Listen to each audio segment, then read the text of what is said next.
I want you to picture the biggest construction project you've ever seen.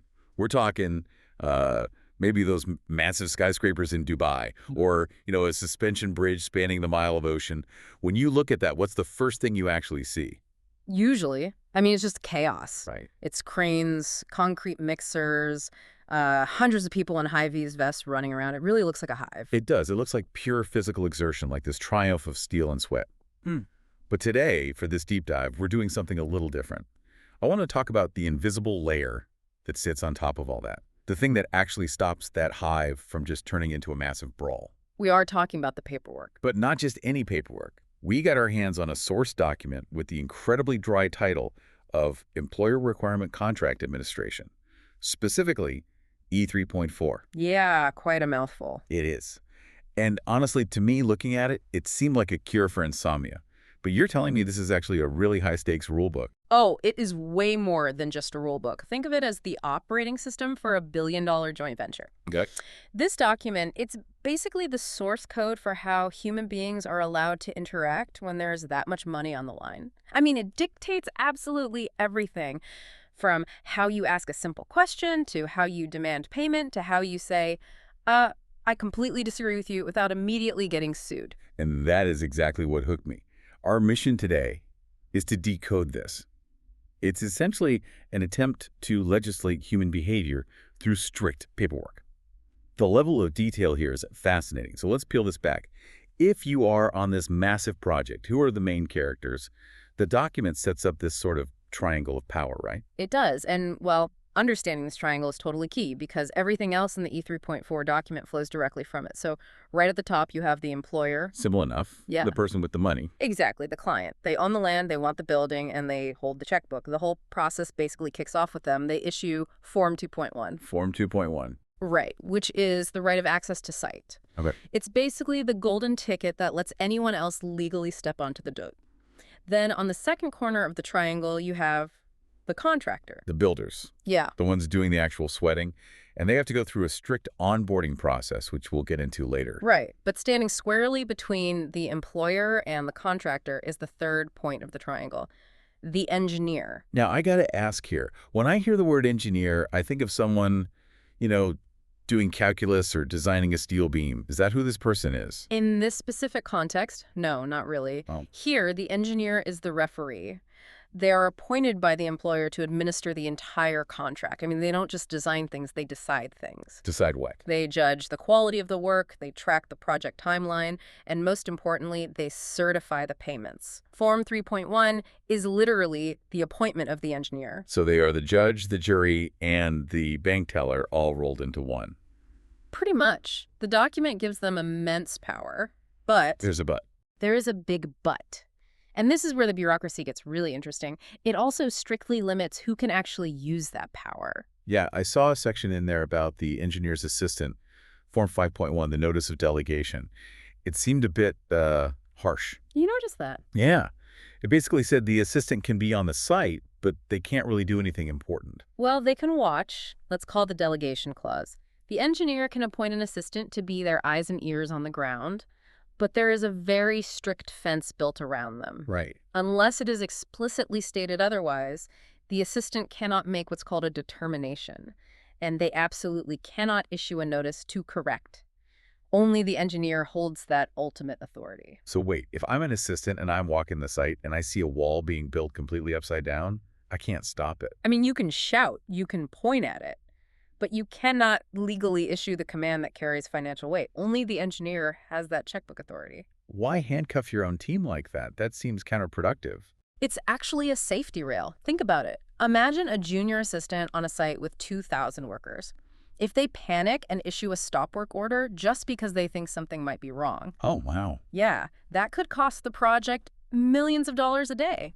So this rule protects the contractor from having a junior referee blow the whistle at the wrong time. Okay, that makes sense. So the engineer is the only one with a real whistle. Now let's talk about how these people actually speak to each other. Because reading through this, it seems like they aren't allowed to just, send a quick text saying, hey, change the paint color. Absolutely not. In this world, if it isn't on a specific PDF form, it literally did not happen. The primary way the engineer talks, telling the contractor what to do, is through an instruction. Form 6.1. Right, the engineer's instruction. And I noticed a tiny checkbox on that form that seemed to be doing a lot of heavy lifting. It just said instructed variation, yes or no. Yes, that little box is the most dangerous part of the entire page. Really? Why? It just looks like standard admin stuff. Because it's the pivot point for profit. If the engineer checks, no, they are legally saying, I am telling you to do this because it's already in your original contract. You aren't getting paid extra. Basically, shut up and do your job. Exactly. But if they check, yes, they are officially admitting this is new, this is extra work, and we will pay you for it. I can imagine the absolute wars that are fought over that one single checkbox. And all of this gets tracked, right? Oh, heavily. Section 6.3 talks about the instruction register and histogram. They actually track these trends on a dashboard to see how many instructions are flying around. Data visualization for arguments. I love it. It is. But here is where the document sets a massive trap for the contractor. Let's say the contractor is just confused.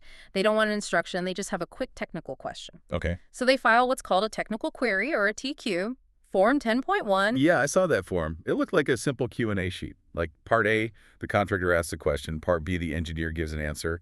Seems totally harmless. Plus, you have to check boxes classifying it. Right. You have to classify it as essential versus non-essential and urgent versus routine. Which seems organized.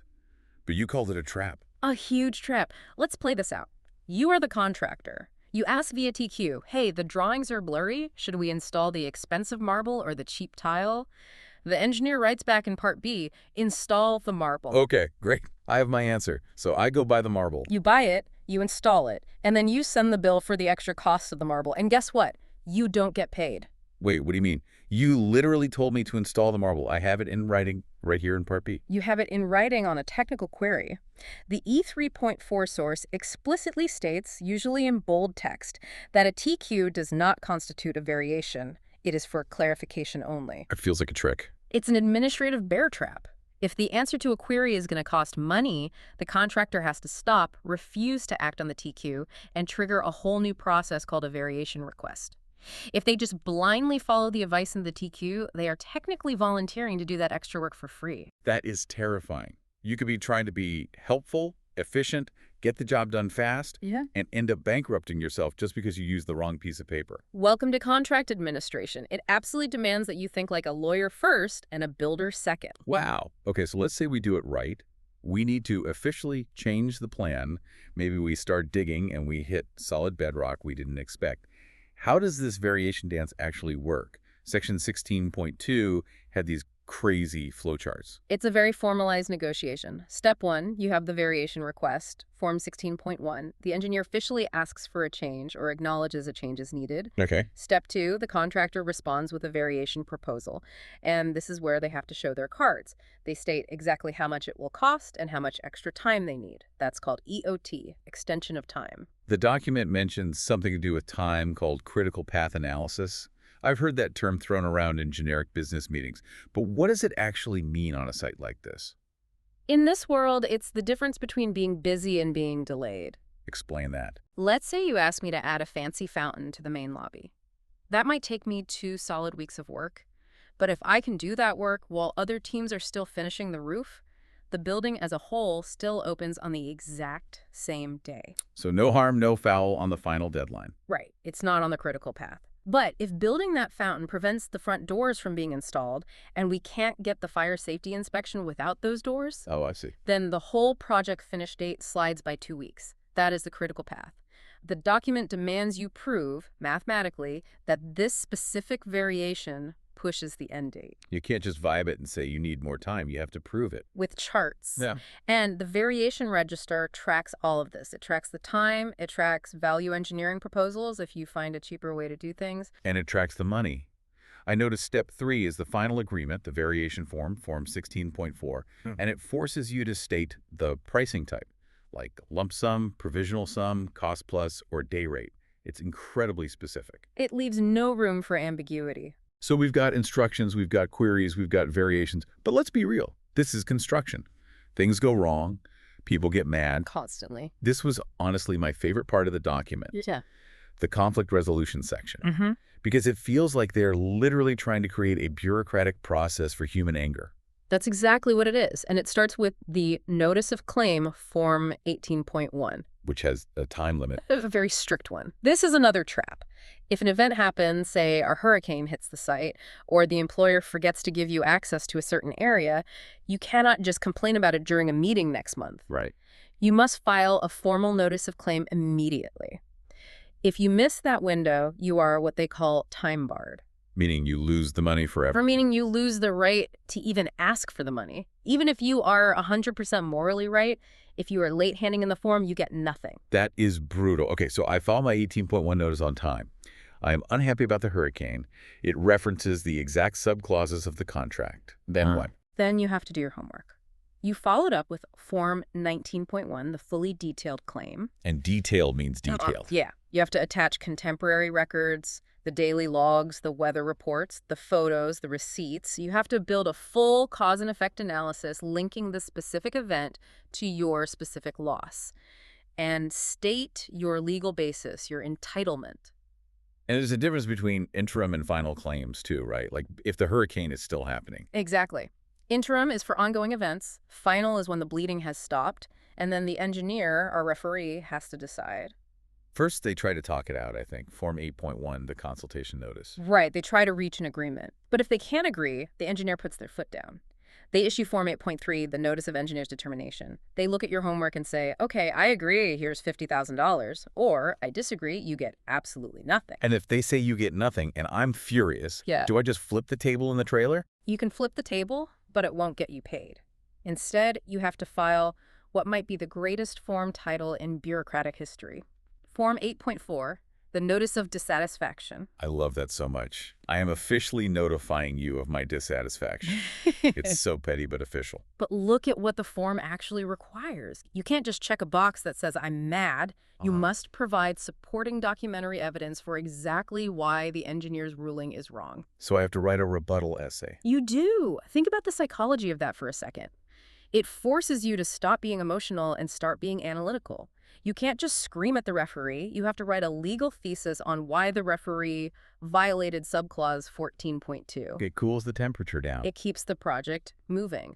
The underlying rule is basically, we can fight about this later in arbitration or court, but right now, file your dissatisfaction form and get back to pouring concrete. It separates the fight from the work. Precisely. So assuming we survive all the dissatisfaction and the building actually gets built, is it over? Do we pop the champagne?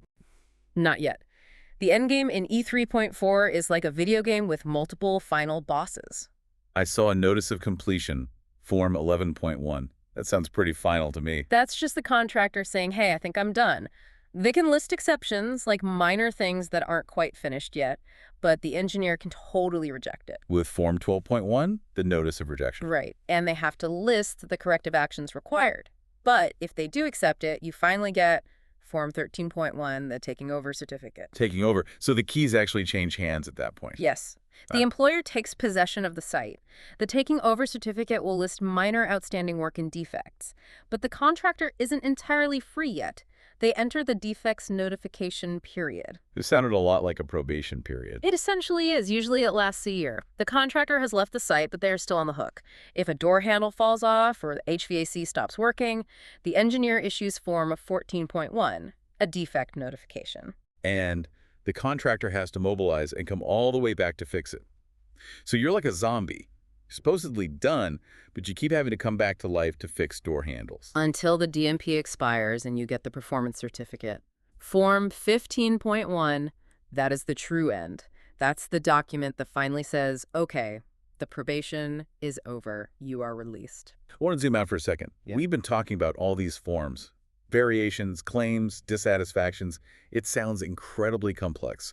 And clearly, the authors of this document knew that. Because I found a section near the end that really surprised me, Section 20. The mandatory training section. Yeah. It effectively says that being a good builder isn't enough to work on this site. It's a full admission of the complexity. The document mandates that the contractor must develop an onboarding program. You can't just hire a project manager and throw them onto the site. Right. New staff have to be taught the project description, the HSE rules, health and safety, and crucially, this exact contract administration requirement. Yes. The project manager, the contract manager, and the project controls manager. They are specifically required to show proof that they have followed FIDIC Yellow Book contract training. That's the international standard this whole thing is based on. It's like saying you can't even drive this car unless you're a certified mechanic. It's all about risk management. If your project manager doesn't fully understand the difference between a technical query and a variation, they could accidentally give away $1 million of work for free. The document is essentially saying the rules are so hard, you literally need a class to understand them before you step on the dirt. It really changes how I view these massive construction projects. I used to think the main challenge was just gravity, making sure the bridge doesn't fall down. But it seems like the real challenge is administrative. Gravity is predictable. Physics doesn't change its mind. But people are messy. They change their minds, they get angry, they forget things. This document, E3.4, is a rigorous attempt to force clarity onto that human mess. And they even visualize that mess, don't they? I saw the final requirement in Section 21 was a contract management dashboard. The ultimate synthesis. It asks for graphs showing things like instructions, technical queries, and claims, tracking submitted versus closed. So if you look up and see a giant red bar chart of open claims, you know the project is sick. You know that even if the cranes are moving outside, the project is legally gridlocked. It turns all the he said, she said into pure data visualization. So bringing this all together, at the start of the deep dive, we said this document was the glue of the project. And I think that definitely holds up. Without this rigid, highly bureaucratic structure, a project of this size would just collapse under the weight of its own disputes. It's a mechanism to force trust, or at least to force reliability, in an environment where there isn't any natural trust. Exactly. It replaces I trust you with I have a unique document ID code that compels you. Well, I want to leave you, our listener, with a final thought experiment, and I apologize in advance for this. Boy, go on. I want you to imagine applying E3.4 contract administration requirements to your personal life. That sounds like an absolute nightmare. No, think about it. Imagine you're arguing with your partner or your roommate about doing the dishes. Instead of just stewing in passive-aggressive silence, what if you had to issue a formal notice of dissatisfaction? Clause 4.1, kitchen cleanliness. I am issuing a notice of claim regarding the lasagna pan left in the sink. Yes. And you'd have to provide a cause and effect analysis. The presence of the pan caused a delay in my ability to cook breakfast, resulting in an extension of time for my morning commute. And if they disagree, they have to respond with a formal determination. It sounds totally ridiculous, but honestly, it might actually solve some things. It forces you to say exactly what is wrong and exactly what you want to happen. No more silence. Just clear, actionable paperwork. I think I prefer the silence, but I definitely see your point. It does force clarity. It does. Whether it's a billion-dollar bridge or a dirty kitchen, sometimes you just need a strict rule book to keep the humans in line. That is our deep dive on the wild world of contract administration. See you next time. If you're interested in the templates, please visit our shop. The link is in the description. Thanks for watching. Please subscribe and see next time.